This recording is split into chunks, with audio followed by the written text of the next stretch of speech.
Kalat na kalat at talaga namang pinag-uusapan ngayon sa social media ang masakit na naging kapalaran ng isang Filipina sa Slovenia sa kamay ng lalaking nangakong poprotekta at magmamahal sa kanya sa hirap at ginhawa, sa sakit at kalusugan hanggang kamatayan. Isa na namang Pinay ang walang kalaban-laban na pinatay sa ibang bansa, ang salarin. Tulad ng napakarami ng kaso ng pagkamatay ng mga Filipina ay ang sarili niyang asawa. Paano nga ba sinapit ni Marvel Pacturan ang naging masakit na katapusan sa Slovenia? Hindi lubos akalain ng mga magulang ng pinaslang na Pinay sa Slovenia na mamamatay siya sa kamay ng sariling asawa. Samahan niyo po akong muling talakayin ang isa pa sa kaso na humabol sa pagtatapos ng taong 2024.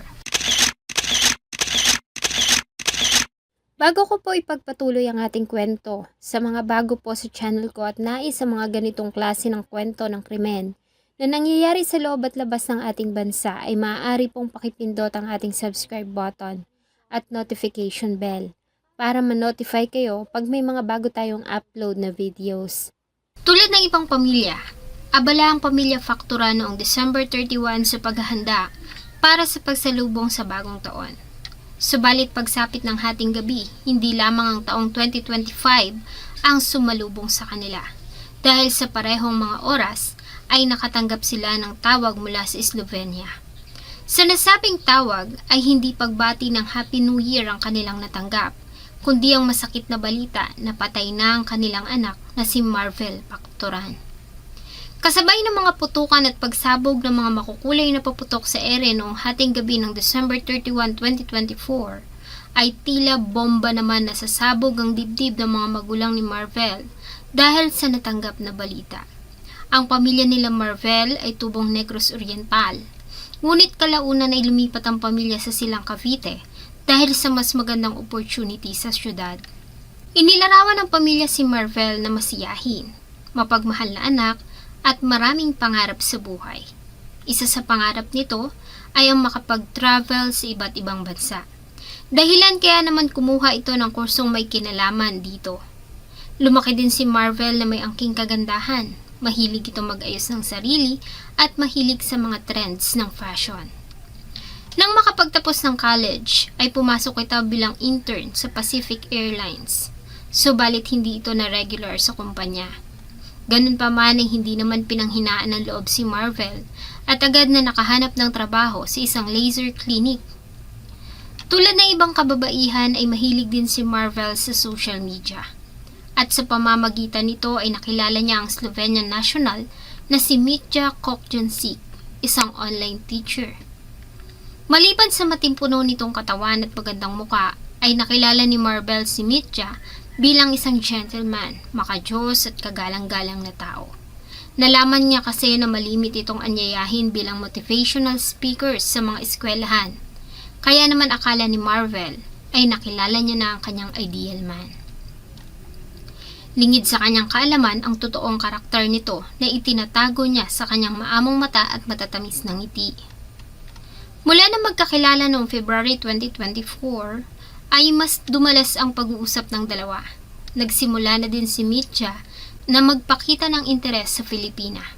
Hanggang sa tuluyan na ngang mahulog ang loob ni Marvel dito at tinanggap niya ang inaalay nitong pag-ibig noong April 10, 2024. Ang pakikipagrelasyon ni Marvel kay Mitja ay hindi niya itinago sa mga magulang at mga kaibigan. Dahil nga nasa tamang edad na, ay buong puso siyang sinuportahan ng mga magulang. Sa kondisyon, nakikilalanin niyang mabuti ang dayuhan. Ang pag-iibigan ng dalawa ay masaya nilang ipinagmalaki sa buong mundo sa pamamagitan ng pagpupost nila sa kanilang mga kanya-kanyang social media accounts. Mas lalo pang lumalim ang kanilang pag-iibigan nang magdesisyon si Mitja na magtungo ng Pilipinas para makita at makasama ang nobya ng personal. Masaya naman siyang sinalubong ng pamilya ni Marvel sa airport at tinuring nila ito na miyembro na ng kanilang pamilya. July 15, 2024, sa pagdiriwang ng kaarawan ng isa sa mga mahal sa buhay ni Marvel, ay sinurpresa ni Mitja ang pamilya. Dahil sa gabing iyon ay nagpropose ang Slovenian kay Marvel, bagay na maluha-luha sa tuwa naman nitong tinanggap. Maliban kay Marvel ay masaya rin ang kanyang pamilya dahil sa alam nila na masaya ang kanilang anak at hindi rin naman lingid sa kanila ang pagmamahalan ng dalawa. Matapos ang engagement, makalipas lamang ang 14 days o 2 linggo, noong July 29, 2024 ay ikinalasal ang dalawa sa Silang Cavite. Isang simpleng kasalan na dinaluhan ng mga kaibigan at pamilya ni Marvel. Hindi man nakadalo sa kasal ang pamilya ni Mitya, ay nagpaabot naman ang mga ito ng pagbati sa dalawa. Matapos ang kasal ay nagkaroon ng masayang salo-salo ang pamilya kasama ng bagong kasal. Ayon sa kanila ay kitang-kita mo ang tuwa at saya ni Marvel ng mga oras na iyon at proud na proud ito sa lalaking iniharap niya sa altar. Pagkatapos ng kasal ay muling umalis si Mitya at bumalik ng Slovenia at umuwi lamang muli ng Pilipinas para sa pag-aasikaso ng mga papeles ng asawa. Nanatili si Mitya sa Pilipinas ng 3 buwan hanggang sa maisaayos nila ang lahat ng mga kailangan para maisama niya ang asawa sa Slovenia. Nais kasi nito na personal na ipakilala sa kanyang pamilya ang babaeng na kanyang pinakasalan. Matapos ang ilang buwang paghihintay noong December 17, 2024, ay inihatid ng pamilya Pactoran ang mag-asawa sa Ninoy Aquino International Airport. Unang umalis si Mitya sakay ng eroplano na direct magdadala dito sa Slovenia.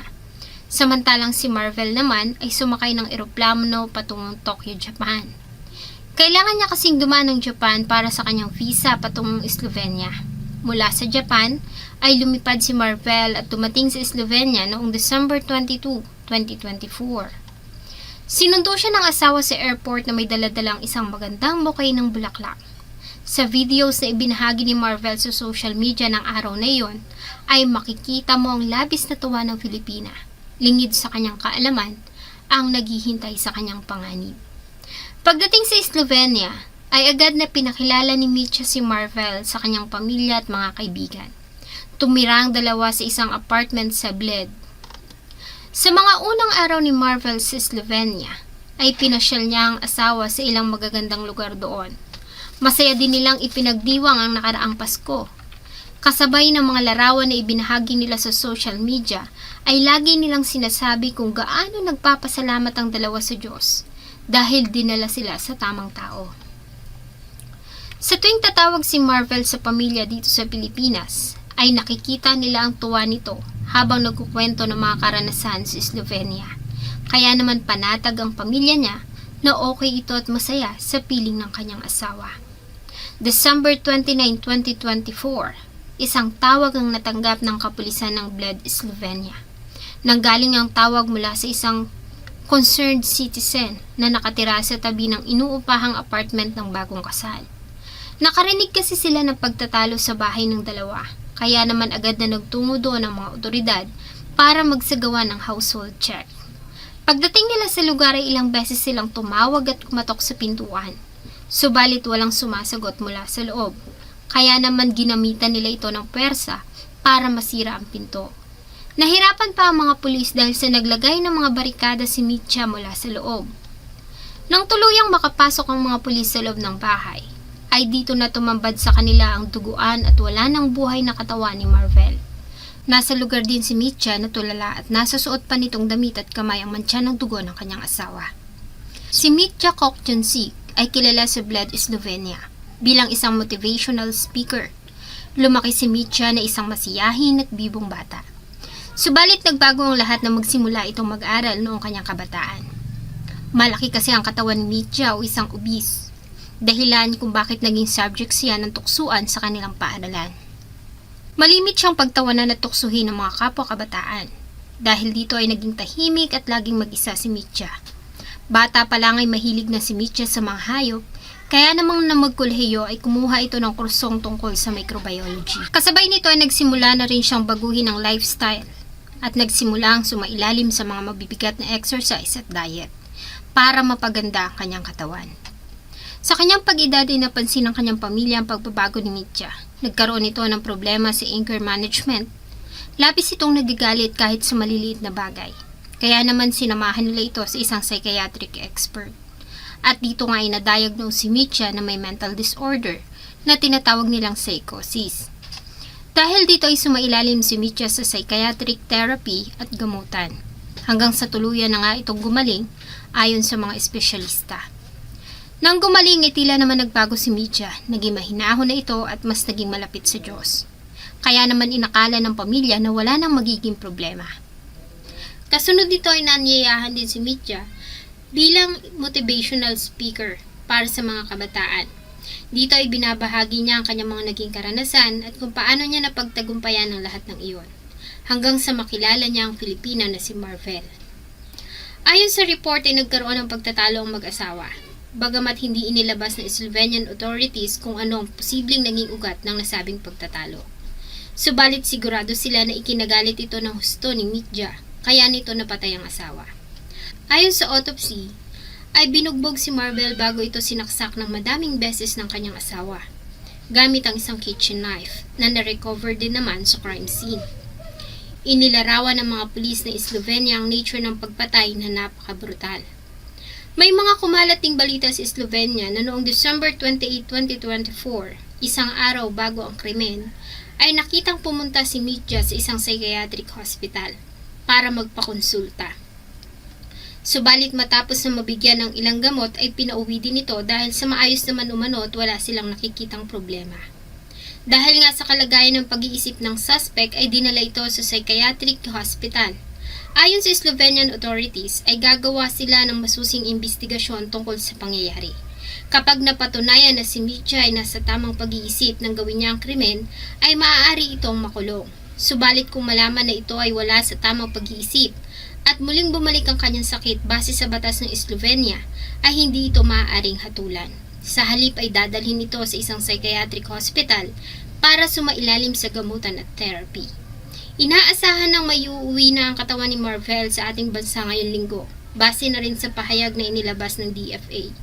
Nanawagan naman ng hustisya ang mga taong nagmamahal kay Marvel at naniniwala sila na darating ang araw at lalabas ang katotohanan. Mansya namin inaruga dyan sa bahay namin, tapos pagdating doon si Bindis lang yung nangyari. Hindi ko maano yung imagine. Sana po ay nagustuhan nyo ang isa na namang kwento na akin pong ibinahagi.